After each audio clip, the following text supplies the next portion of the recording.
ফলাফাইন্ডের দারুণ একটা রেসিপি লইয়াই গেছি, চাইনিজ স্টাইলের রেসিপি। ও মা গো, একদম সহজ পদ্ধতিতে অল্প উপকরণ স্বল্প জিনিসে দারুণ একটা দামি বড় লোকের রেসিপি লইয়াই গেছি। দেখতে থাকুন কি হতে চলেছে। দেখার সাথে সাথে বাবুরে বাবু like comment share and subscribe করে দিবেন। কথা বাড়াই তার এমনিতে ভিডিওটি একদম লম্বা হয়ে গেছে। বাবুরে বাবু বড় ভিডিও কে চাইতে চায় না, এই কারণে খুব ছোট্ট করে একটা রেসিপি একটা ভিডিও আপনাদের কাছে তুলে ধরলাম। দেখতে থাকুন কি হতে চলেছে। দেখার সাথে সাথে কিন্তু সেই কেমন করে দিবেন, বারবার বলতে ভালো লাগে না, প্লিজ প্লিজ প্লিজ দেখতে থাকুন। ও মা গো, যদি ভালো লেগে যায় বাবুরে বাবু টিডিং টেডেং টুডুং করে আর একদম ভালোভাবে একটু শেয়ার করে দিবেন। কি হতে চলেছে দেখতে থাকুন। নমস্কার মাই লাভলি ভিউয়ার্স, সবাই কেমন আছেন? আশা করি আমার ভাই বোনেরা সবাই খুব খুব ভালো আছেন। আমিও ভালো আছি ভগবানের অশেষ কৃপায়। অন্তস মম কিচিং এ সবাইকে জানাই সুস্বাগতম। আজকে আবার বরাবরের মতন চলে এসেছি আরেকটা নতুন পর্ব নিয়ে। দেখতে থাকুন কি হতে চলেছে।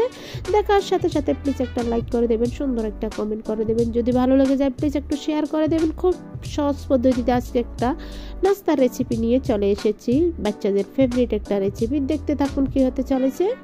এটার আগে বলে রাখি, যারা আমার চ্যানেলে নতুন এসেছেন প্লিজ আমার চ্যানেলটা সাবস্ক্রাইব করে দেবেন, পাশে থাকা বেল আইকনটি টিপে দেবেন। প্রথমে আমি একটা মিক্সার বোল নিয়ে নিলাম। এবার এই বোলে নিয়ে নিলাম আমি 2 কাপ ময়দা। আমার পরিমাণ মতন নিলাম আমি, আপনারা কম বাড়িয়ে নিয়ে নেবেন।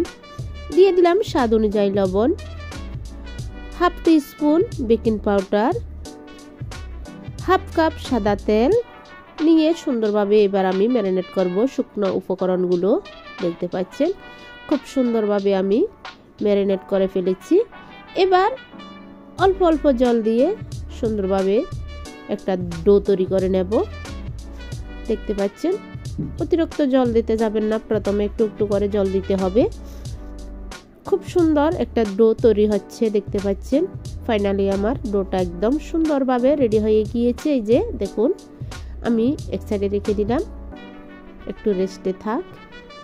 এবার এখানে আমি কিছু উপকরণ নিয়েছি। দেখুন, একটা পেঁয়াজ কুচি নিয়েছি, 1 টিস্পুন আদা বাটা নিয়েছি, 1 টিস্পুন রসুন বাটা নিয়েছি, কাঁচা লঙ্কা কুচি করে নিয়েছি, কিছুটা গাজর কুচি নিয়েছি। দেখতে পাচ্ছেন। এবার 1 কাপের মতন এখানে চিকেন একদম কুচি করে নিয়েছি, ছোট ছোট পিস করে নিয়েছি, বললেন চিকেন। দেখতে পাচ্ছেন। এবার এখানে দিয়ে দেব আমি পাউডার মশলা, 1 টিস্পুন ধনের গুঁড়ো, 1 টিস্পুন জিরের গুঁড়ো, 1 টিস্পুন চিকেন মশলা। দেখতে পাচ্ছেন স্বাদ অনুযায়ী লবণ দিয়ে সুন্দরভাবে একটা ম্যারিনেট করে একটা উপকরণ তৈরি করে নিয়েছি। দেখতে পাচ্ছেন আমি চিকেন স্টফিং তৈরি করব। দেখতে পাচ্ছেন খুব ভালোভাবে ম্যারিনেট করে নিয়েছি। এইদিকে গ্যাস ওভেনে একটা ফ্রাই প্যান বসিয়ে দিয়েছি, আমার পরিমাণ মতন তেল দিয়েছি। দেখতে পাচ্ছেন। এবার আমি ম্যারিনেট করা চিকেনগুলো দিয়ে দিলাম। দেখতে পাচ্ছেন, দিয়ে খুব ভালোভাবে নেড়ে চেড়ে সুন্দরভাবে রান্না করে নেব। দেখতে পাচ্ছেন খুব সুন্দরভাবে আমি ম্যারিনেট করে চিকেনগুলো দিয়ে খুব সুন্দরভাবে রান্না করতেছি। অনেকটা রান্না হয়ে আসছে। এবার দেখুন আমি দিয়ে দিলাম 1 টিস্পুন সয়া সস, দিয়ে খুব ভালোভাবে মিক্স করে ফেলেছি। খুব সুন্দর হয়েছে, চিকেনগুলো সিদ্ধ হয়ে গিয়েছে। আমি এবার এই চিকেন স্টফিংটা নামিয়ে ফেলতেছি, একটা ছোট বলে তুলে নিলাম। দেখতে পাচ্ছেন। এইদিকে আবার দেখবো আমি ডোটা আমার কেমন হয়েছে। ডোটা খুব সুন্দর হয়েছে। এবার আমি এখান থেকে কিছু লেচি কেটে নিয়েছি। দেখতে পাচ্ছেন। লেচিগুলা এবার আমি বেলে নেব খুব সুন্দরভাবে। কতটুকু পাতলা হবে সেটা দেখে নেবেন, বলে বোঝানো যাবে না। খুব সুন্দরভাবে বেলে নিয়েছি। যে দেখুন বেলা আমার হয়ে গিয়েছে। এবার আমি এই রুটিটার মাঝখান দিয়ে একটু কেটে দিয়েছি পিৎজা কাটারের সাহায্যে। কেটে এবার আমি একটু আটা ছড়িয়ে দিয়ে খুব ভালোভাবে আবার একটু 2 সাইড থেকে কেটে দিয়েছি। দেখুন ছোট ছোট একদম শেপ নিয়েছি, স্কয়ার শেপ করেছি। দেখুন কয়েকটা রুটি এভাবে আমি তৈরি করে নিয়েছি। এই যে খুব সুন্দরভাবে আমি রুটির শেপগুলো এক সাইডে রেখেছি। এবার একটা একটা শেপ নিয়ে রুটির স্কয়ার শেপগুলো নিয়ে আমি চিকেন স্টফিংগুলো বসিয়ে দিচ্ছি। এই যে দেখুন, অতিরিক্ত দিতে যাবেন না, নিয়ম মতন দেবেন, না হলে ছিঁড়ে যাবে রুটিটা, সেটাই ব্যাপার। এবার আমি হাত দিয়ে খুব ভালোভাবে মুড়ে দেব, একটা চকলেট শেপ করে নেব। যে আমরা ছোটবেলায় চকলেট খেয়েছি, একটা কাগজ হয়ে থাকে উপর দিয়ে চকলেটের কাগজ, সেই কাগজটা আমি এই রুটির শেপ দিয়ে দেব। এই যে দেখুন হয়ে গিয়েছে আমার কয়েকটা। একই প্রসেসে আমি সম্পূর্ণ চিকেন চকলেটগুলো বানিয়ে নেব। একই প্রসেসে অনেকটা বানিয়েছি। এই যে কত সুন্দর হয়েছে, হাত দিয়ে খুব ভালোভাবে চকলেট শেপগুলো দিয়ে দিয়েছি, খুব সুন্দর হয়েছে। আমার সম্পূর্ণ চকলেটগুলো তৈরি হয়ে গিয়েছে। এই যে দেখুন, এবার আমি ভেজে নেব। সরাসরি চলে যাব চুলাতে।